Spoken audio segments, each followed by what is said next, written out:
तो ये हमारी लेक्चर नंबर 6 है मेंसुरेशन का। इस क्लास में हम समद्विबाहु त्रिभुज के रिगार्डिंग क्वेश्चंस को सॉल्व करेंगे। जो क्वेश्चन हम सॉल्व करेंगे वो प्रीवियस ईयर में पूछे गए क्वेश्चन होंगे और उनके साथ में ही यहाँ पे ये लिखा होगा कि ये वाला क्वेश्चन 2024 में पूछा है, 25 में पूछा है या फिर 23 में पूछा है। और ये मेरी गारंटी है कि आप समद्विबाहु त्रिभुज का क्वेश्चन जो प्री और स्टेट लेवल के एग्जाम्स में जो आता है उन क्वेश्चन को आप इजीली बना पाओगे। तो आप एक बार इस क्वेश्चन को पढ़िए। क्वेश्चन नंबर 1, 12 सेंटीमीटर भुजा वाले समबाहु त्रिभुज का क्षेत्रफल क्या होगा।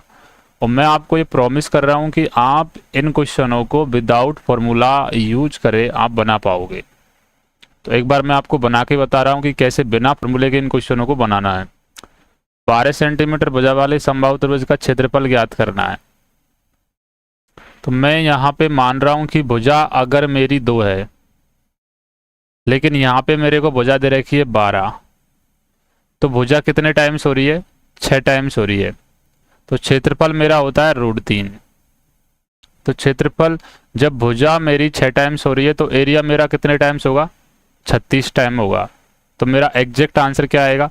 36 √3। ये मेरा आंसर आ जाएगा। अब इसमें ना तो मैंने कोई फॉर्मूला पुटअप किया है, तो मैंने डायरेक्टली इसका आंसर कैलकुलेट कर लिया 36 √3। अगला क्वेश्चन देखते हैं। अगला क्वेश्चन है आपके सामने, यदि समबाहु त्रिभुज की भुजा 8 सेंटीमीटर है तो उसकी ऊंचाई क्या होगी। तो मैंने मान लिया कि भुजा अगर 2 है, लेकिन क्वेश्चन ने मेरे को भुजा दे रखी है 8, यानी कितने टाइम्स हो रही है भुजा? 4 टाइम्स। ऊंचाई क्या होती है? मेरे अनुसार ऊंचाई होती है 3। अब अगर भुजा 4 टाइम्स है तो ऊंचाई भी 4 टाइम्स होगी, मतलब आंसर होगा आपका 4 √3, ऑप्शन नंबर ए। अगला क्वेश्चन देखते हैं। बिना फॉर्मूले के आप इन क्वेश्चन को बना पा रहे हो।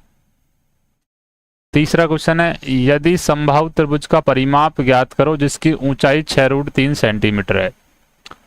तो इसको जब आप सॉल्व करोगे कि मैंने ऊंचाई मान रखी है कि √3 होती है, क्वेश्चन ने मेरे को ऊंचाई दी रखी है 6 √3, यानी कितने टाइम्स हो रहा है? ये 6 टाइम्स हो रहा है। तो उसने बोला है समबाहु त्रिभुज का परिमाप ज्ञात करो। तो मेरे अनुसार परिमाप होता है 6 टाइम्स ये परिमाप होगा, क्योंकि साइड 6 टाइम्स है तो परिमाप भी 6 टाइम्स होगा। तो आंसर क्या आएगा? 36। अब आप सोच रहे होगे कि ये कैसे कर पा रहे हो, आपको क्या कैसे पता चल रहा है कि मेरे को √3 मानना है, 6 मानना है, फिर ये 2 मानना है। तो उसका मैं एक्सप्लेनेशन आपको अभी यहाँ पे दे रहा हूँ। तो अब से पहले क्या करते थे, समबाहु त्रिभुज की जब आप बात करोगे तो समबाहु त्रिभुज होता क्या है? बेसिकली समबाहु त्रिभुज एक ऐसा त्रिभुज होता है जिसकी तीनों भुजा क्या होती है? बराबर होती है। तो आप क्या कर रहे हो यहाँ पे? बराबर मानने के लिए मैं ये मान के चल रहा हूँ कि इसकी तीनों भुजा बराबर हैं। तो मैंने इनको मान लिया, ये भुजा 2 है, ये भुजा भी 2a है और ये वाली साइड भी 2a है। तो अब मैंने जब इनकी भुजाओं को 2a माना और इस वाले सिर से सामने वाली भुजा पर हाइपोटेनस डाल दिया, ये h। तो जैसे ही मुझे पता है कि ये दोनों साइड बराबर है तो ये दोनों एंगल भी बराबर होंगे। ये दोनों एंगल बराबर होंगे तो ये जो लंब है इस वाली साइड को ये बाइसेक्ट करेगा, मतलब समान भागों में डिवाइड करेगा। तो ये अगर टोटल लेंथ यहाँ से यहाँ तक की 2a है तो ये वाली लेंथ a और a बन जाएगी। तो मैं पाइथागोरस प्रमेय लगाऊंगा इसमें, इस त्रिभुज में ADB में मेरे को हाइपोटेनस चाहिए। तो हाइपोटेनस क्या होता है? हाइपोटेनस का स्क्वायर बराबर होता है कर्ण का स्क्वायर AB का स्क्वायर माइनस लंब का स्क्वायर AD का स्क्वायर। तो हाइपोटेनस का स्क्वायर बराबर क्या आएगा? मतलब 4 का 2a का स्क्वायर 4a स्क्वायर, AD का स्क्वायर कुछ नहीं है और BD का स्क्वायर होगा यहाँ पे माइनस BD का स्क्वायर, और BD का स्क्वायर है a का स्क्वायर। तो 4 का स्क्वायर में से जब a का स्क्वायर घटाऊंगा तो ये क्या बनेगा? 3a square. तो मेरा h की वैल्यू क्या आएगी? h की वैल्यू आएगी मेरी √3 × a। अब ये आपको याद रखना है कि h की वैल्यू मेरी √3 × a आ रही है। इसी त्रिभुज में ये मेरी ऊंचाई आ गई, ये क्या आ गई? ऊंचाई आ गई। इसी त्रिभुज में मेरे को चाहिए पेरीमीटर। तो इसका परिमाप क्या होगा? परिमाप को डिनोट कर रहा हूं मैं p से। तो परिमाप होगा इसका 2a + 2a + 2a। तो पेरीमीटर आ रहा है मेरा क्या 6 इंटू ए, 6 से आ रहा है। साइड क्या है मेरी, साइड मैंने मान रखी है 2a, तो साइड क्या निकल के आ रही है 2 गुणा ए। एरिया क्या होगा मेरा, एरिया होगा 1/2, बेस क्या है मेरा 2a, हाइट मेरी अभी निकल के आई है क्या √3 इंटू ए, तो 2 से 2 कैंसिल आउट हो जाएगा, तो मेरा एरिया क्या निकल के आ रहा है √3 इंटू ए स्क्वायर एरिया निकल के आ रहा है।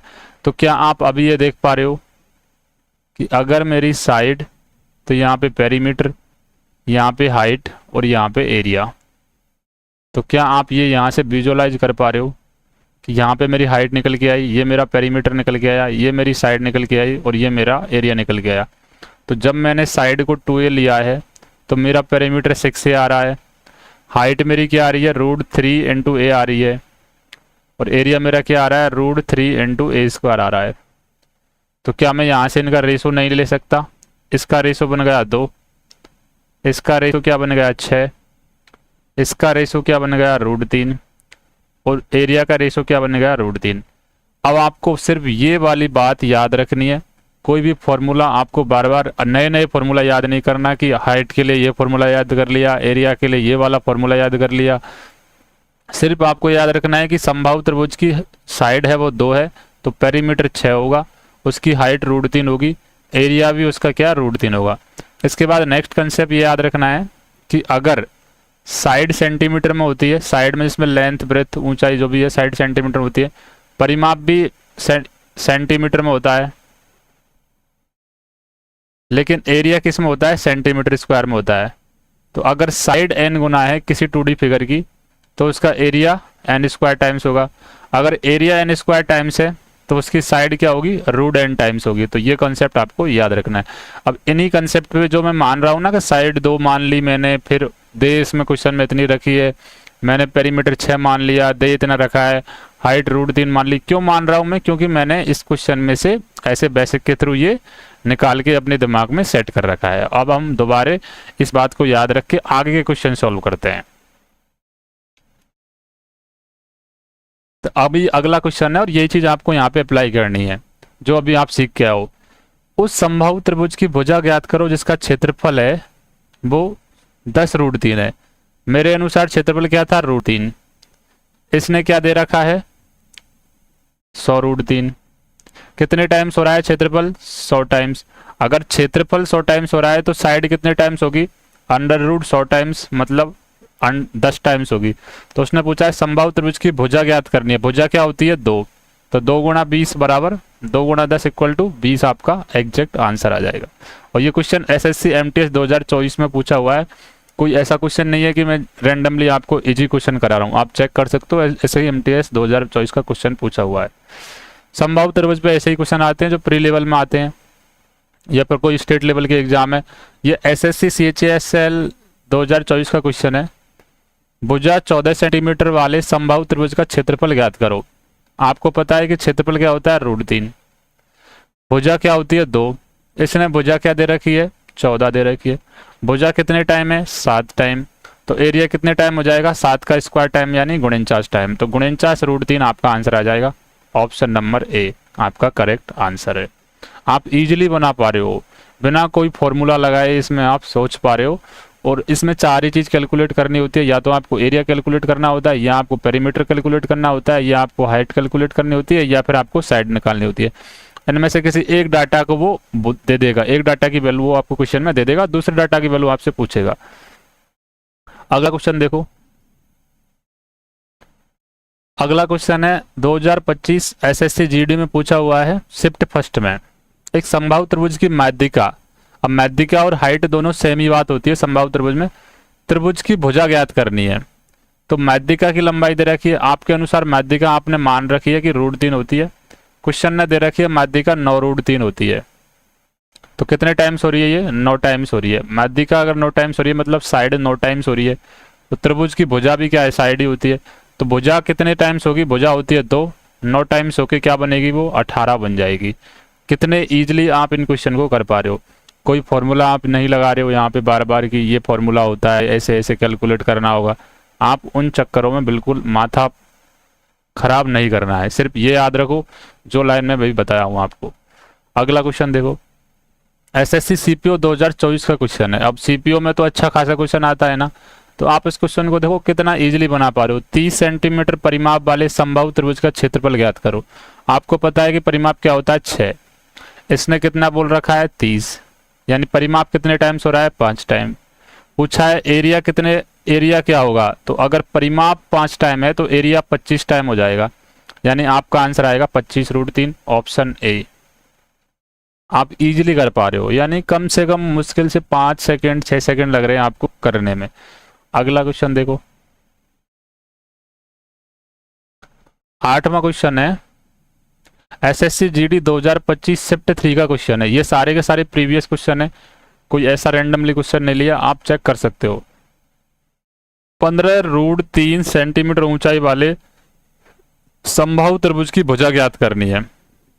तो हाइट क्या दे रखी है, √3 होती है, अपन ने मान लिया। क्यों मान लिया, क्योंकि हमने अभी सीखा था ऊपर ये सब कैसे आ रहा है, √3 क्यों मान रहे हैं हम। तो हाइट √3 है, लेकिन क्वेश्चन में दे रखी है 15√3।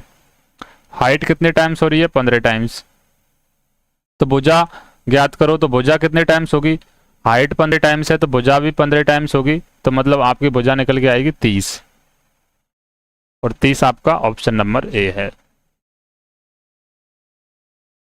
अगला क्वेश्चन 9वां क्वेश्चन आप देखिए, यदि किसी समबाहु त्रिभुज की भुजा 18 सेंटीमीटर है, उसका क्षेत्रफल ज्ञात करो। मेरे अनुसार भुजा होती है 2, क्वेश्चन के अनुसार भुजा दे रखी है 18, कितने टाइम्स हो रही है 9 टाइम्स हो रही है। मेरे अनुसार क्षेत्रफल होता है √3। अब अगर भुजा 9 टाइम्स है तो क्षेत्रफल होगा 81 टाइम्स, तो 81√3 आंसर होगा ऑप्शन नंबर ए। तो सारे ऑप्शन नंबर ए ही के क्यों आ रहे हैं पता नहीं, पीडीएफ में जो क्वेश्चन सेट किया है उस टाइम पे ऑप्शन नंबर ए ही आ रहा है बार बार। क्वेश्चन नंबर 10 एसएससी एमटीएस 2025 में पूछा हुआ क्वेश्चन है। 24 सेंटीमीटर भुजा वाले समबाहु त्रिभुज की ऊंचाई ज्ञात करो। 24 सेंटीमीटर भुजा वाले समबाहु त्रिभुज की ऊंचाई ज्ञात करो। तो भुजा क्या है मेरे अनुसार 2, क्वेश्चन के अनुसार कितनी दे रखी है 24, कितने टाइम्स हो रही है 12 टाइम्स। तो ऊंचाई पूछिए, मेरे अनुसार ऊंचाई होती है 3, तो ऊंचाई भी उतने ही टाइम्स होगी, यानी 12√3, ऑप्शन नंबर ए आपका आंसर हुआ। तो आप इजीली बना पा रहे हो ना ऐसा क्वेश्चन को। तो अभी इसी में आपको मैं एक चीज और ऐड करता हूं, यहां पे समझा देता हूं इसके कंसेप्ट को, कि अगर आपको जैसे फॉर्मूला वगैरह जो याद कर रखे हैं आपने, फॉर्मूला जो स्टैंडर्ड बुक्स में होते हैं, उन फॉर्मूलों को जनरेट भी कर लेते हैं। और आगे की क्लास में जो हम क्वेश्चन करेंगे वो समबाहु त्रिभुज पे आधारित करेंगे, लेकिन वो मेंस लेवल के क्वेश्चन करेंगे। ये वाले क्वेश्चन हमने प्री लेवल के किए हैं। तो अगर आपने मान लिया कि मैं तो भुजा को ए मान रहा हूँ कि एक समबाहु त्रिभुज ऐसा त्रिभुज होता है इसकी तीनों भुजा की लंबाई बराबर होती है, तो आपने ए भुजा मान ली। तो जब आपने ए भुजा मान ली, तो ये जब दोनों भुजा बराबर हैं, तो यहाँ से जैसे आपने हाइपोटेनस डाला सामने वाली भुजा पे, तो ये दोनों एंगल्स हैं वो बराबर हैं, तो उसकी वजह से ये एंगल बाइसेक्टर होगा। तो फिर ये सामने वाली भुजा को 2 बराबर भागों में डिवाइड करेगा। तो ये वाली वैल्यू क्या हो जाएगी a/2, ये वाली वैल्यू भी क्या हो जाएगी a/2। अब आपके पास में एक समकोण त्रिभुज ऐसे मिल जाएगा आपको, इसकी वैल्यू आपको दे रखी है 1/2, जो कि अभी एंगल बाइसेक्टर की वजह से ये समबाहु त्रिभुज की साइड है, ये आपको ज्ञात करनी है। तो आपने पाइथागोरस प्रमेय लगा दी यहाँ पे, यानी कर्ण का स्क्वायर माइनस बेस का स्क्वायर बराबर लंब का स्क्वायर। तो यहाँ से कर्ण का स्क्वायर क्या हो जाएगा a का स्क्वायर, बेस का स्क्वायर क्या हो जाएगा a का स्क्वायर बटे 4 बराबर लंब का स्क्वायर। तो आप इजीली कैलकुलेट कर पा रहे हो ना यहाँ से कि 4a² माइनस a² बराबर l²। तो यहाँ से निकल के आ रहा है 3a² बराबर l², और दोनों साइड जब रूट लोगे तो l की वैल्यू आएगी √3 × a। √3 × a, यहाँ पे हाइट की वैल्यू, सॉरी यहाँ पे आपके 4a² 4 भी बचता आएगा, तो 4 में से फिर निकल के 2 आ जाएगा, क्योंकि 4a² यहाँ पे a² बाई, इसमें भी a 4 आएगा यहाँ पे, क्योंकि 4a² बटे 4 आएगा ना, तो 3a² बटे 4, तो √3a। तो हाइट की लंबाई जो हाइपोटेनस आएगा वो क्या आएगा √3/2 × साइड। तो ये फॉर्मूला होता है जो एग्जाम में लिखा हुआ होता है, और ये फॉर्मूला आप याद करते हो, और इस फॉर्मूले के बेस पे ही आप ऊपर जो क्वेश्चन दिए हुए हैं उनको बनाने का कोशिश करते हो। लेकिन ये वाला फॉर्मूला हमको याद नहीं करना, अब जब आपको हाइट आ गई तो आपको एरिया इजीली कैलकुलेट निकल जाएगा। एरिया निकालते हो आप 1/2 बेस इंटू हाइट से। तो 1/2 बेस आपका क्या है ए, हाइट आपकी क्या आई है √3/2 इंटू अगेन ए, तो 2 से 2 मिलके बन जाते हैं नीचे तो 4, तो आपका एरिया आता है √3/4 इंटू A²। ये आपके एरिया का फॉर्मूला आता है। लेकिन आपको ये याद नहीं रखना, आपको अगर क्वेश्चन ईजिली करना है, बिना कैलकुलेशन में फंसे क्वेश्चन को करना है, तो आपको ये वाली चीज़ याद रखनी पड़ेगी जो अभी मैं आपको बताया हूँ ऊपर। और वो कुछ चीज़ ये है,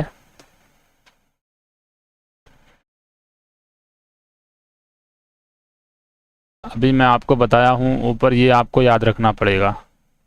जैसे मैं आपको यहाँ पे बताया हूँ कि आपने साइड को लेना है 2a, तो आपकी साइड अगर 2a है तो पेरीमीटर आ जाएगा 6a, हाइट आ जाएगी √3a, एरिया आ जाएगा √3 इंटू A²। जब इसका आप रेशो लोगे तो आपकी साइड आ रही है 2, पेरीमीटर आ रहा है 6, हाइट आ रही है √3, एरिया आ रहा है √3। अब क्वेश्चन में इनमें से किसी एक की वैल्यू वो देगा, दूसरे की वैल्यू वो पूछ लेगा। तो फिर आपको ये कंसेप्ट याद होना चाहिए, साइड n गुना है तो एरिया n² गुना होगा, एरिया n² गुना है तो साइड n गुना होगा, और आपका क्वेश्चन वो इजीली हो जाएगा। इसमें एक कंसेप्ट और है जो मैं आपको यहाँ पे समझा देता हूँ, जो आने वाली क्लास में हम समझेंगे कि एक समद्विबाहु त्रिभुज, एक समबाहु त्रिभुज होता है। अगर उसके अंदर कोई पॉइंट है और उस पॉइंट से जो साइड है त्रिभुज की उन पर लंब डाला गया है, और ये लंब की लंबाई अगर a है, ये b है, ये c है, तो जिस त्रिभुज की जो हाइट होती है ना टोटल, ये त्रिभुज की जो भी हाइट है वो हाइट होती है इनके योग के बराबर होती है। तो वो कैसे होती है वो मैं आपको समझाने का कोशिश करता हूं। जैसे अगर यहाँ पे लंब ये है, यहाँ पे ये है, और यहाँ पे ये लंब है, तो जब मैंने इनको मिलाया, तो जैसे इसको मिला दिया ऐसे, तो अभी इस त्रिभुज के लिए इस त्रिभुज का क्षेत्रफल क्या होगा। अगर आपको पता है कि मेरी क्या ये वाली लेंथ है वो a है, क्योंकि समद्विबाहु त्रिभुज है, समबाहु त्रिभुज है, तो ये वाली लेंथ a है, और ये हाइट की वैल्यू दे रखी है मेरे को c। तो इस त्रिभुज का क्षेत्रफल क्या होगा 1/2, बेस क्या है a इंटू ऊंचाई क्या है c प्लस। अब आप ये वाला त्रिभुज का क्षेत्रफल कैलकुलेट करके बताओ मेरे को ये वाले का।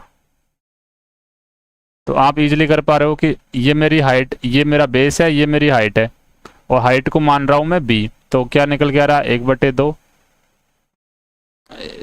साइड तो सेम ही होगी a, और इस पे जो इसको PQR मानो, साइडों को मतलब लंबों को PQR मानो, तो इसको p मान लिया, इसको q मान लिया, इसको r मान लिया, तो ये p हो गया, तो ये q हो गया। सेम केस यहाँ पे अप्लाई करो फिर अगेन, ये वाला ले लो 1/2, यहाँ पे ये वाली साइड की वैल्यू a, और इस पर जो हाइट है वो r।